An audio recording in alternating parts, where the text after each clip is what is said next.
आप सभी को मेरा नमस्कार। स्वागत है आप सभी का आपके अपने चैनल में जिसका नाम है न्यू अपडेट। जैसा कि आप सभी जानते हैं कि बजट पेश हो चुका है और सदन में सभी विभाग को लेकर लगातार बहस चल रही है, चाहे वो आउटसोर्स कर्मचारी हो, संविदा कर्मचारी, दैनिक वेतनभोगी हो, आशा कार्यकर्ता हो, आंगनवाड़ी कार्यकर्ता हो, शिक्षा मित्र हो, अनुदेशक हो।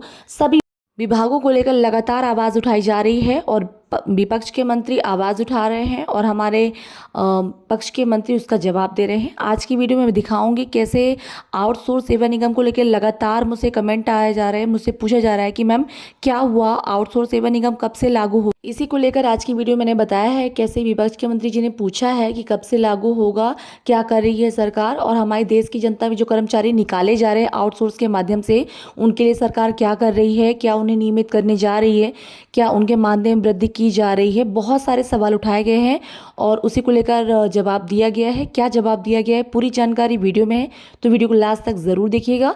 वीडियो पसंद आए तो वीडियो को लाइक कीजिए, चैनल पर पहली बार आए तो प्लीज़ सब्सक्राइब ज़रूर कीजिएगा।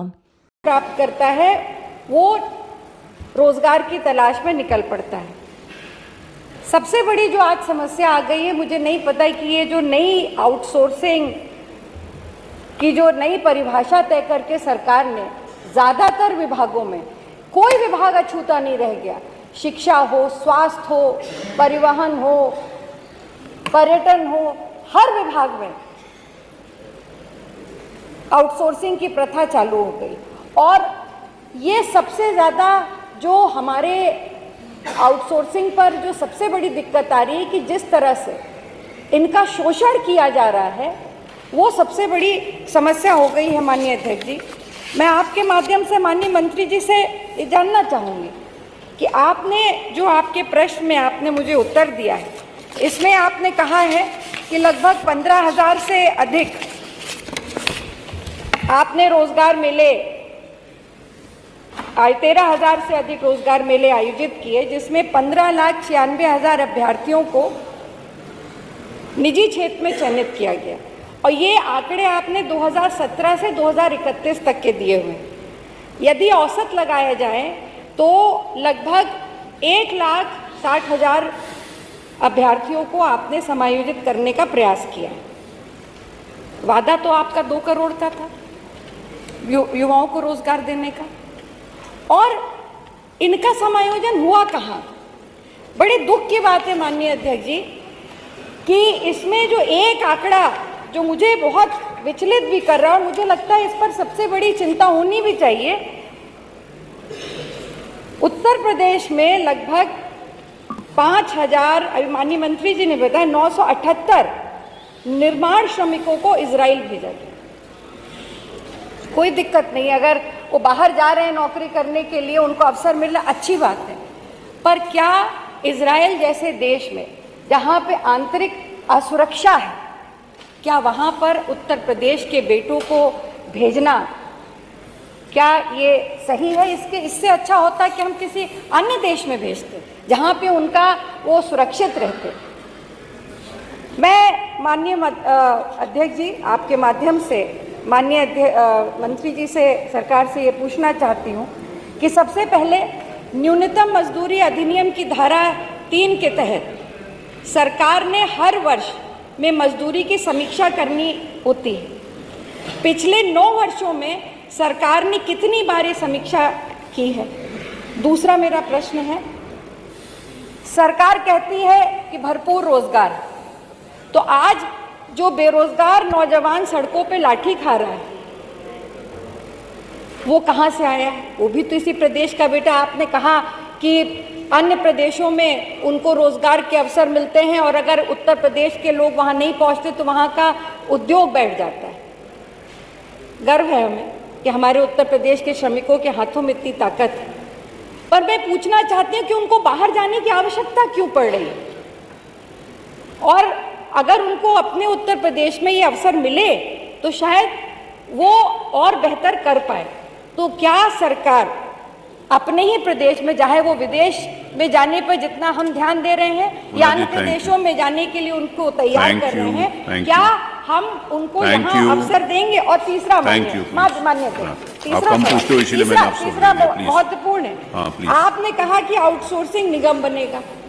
इसी सदन में माननीय नेता सदन ने घोषणा की थी इसकी, लगभग 5 से 6 महीने से 5 महीने से तो ऊपर हो गए। अगर ये अधिनियम बनना था, ये बनना था, तो अभी तक उसकी क्या कार्रवाई हुई, ये भी सदन को बताने का कष्ट करें। ये मेरे पहले तो निगम की घोषणा सितंबर में हुई, निगम का गठन हो गया है और बोर्ड की बैठक भी संपन्न हुई है। एक दूसरा बता दे कि क्या क्या क्या रूपरेखा हम आपको भिजवा देंगे, हम भिजवा देंगे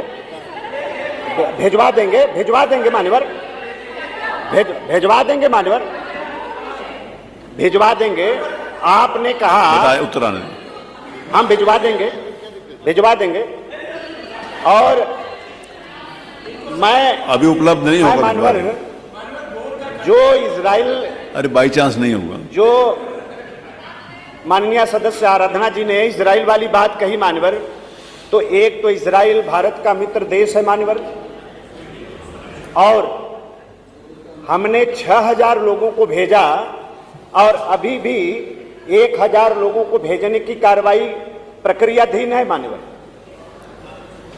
एक भी श्रमिक कोई शिकायत किया हो, हमने पहले यह सुनिश्चित किया कि युद्ध किस क्षेत्र में चल रहा है और हम जहां भेज रहे हैं हमारे जो श्रमिकों की सुरक्षा है उसको सुनिश्चित करने के बाद ही हमने भेजा है।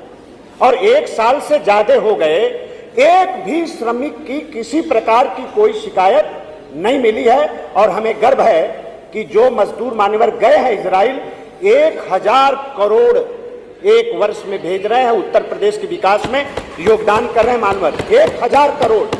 और मान्यवर अभी जापान भी भेजने जा रहे हैं, क्रोएशिया भी भेजने जा रहे हैं, जर्मनी भी भेजने जा रहे हैं, हर जगह डिमांड है। और एक बात है, आज मानवर माननीय मोदी जी, माननीय प्रधानमंत्री श्री मोदी जी की सरकार का जो संकल्प है भारत को विकसित राष्ट्र बनाने का मान्यवर, ये इसीलिए तो है, इसीलिए है। और मान्यवर आज जो औद्योगिक पार्क मिले मान्यवर, जैसा आराधना जी ने कहा कि पलायन न करना पड़े, रोजगार उनको यही मिले, सरकार उसका उपाय करने जा रही है। हम अपने एक्सप्रेसवे के किनारे पर उद्योगों का समूह स्थापित करने जा रहे हैं मान्यवर, बड़े पैमाने पर रोजगार का सृजन होगा मान्यवर, उनको यहाँ पर काम मिलेगा मान्यवर।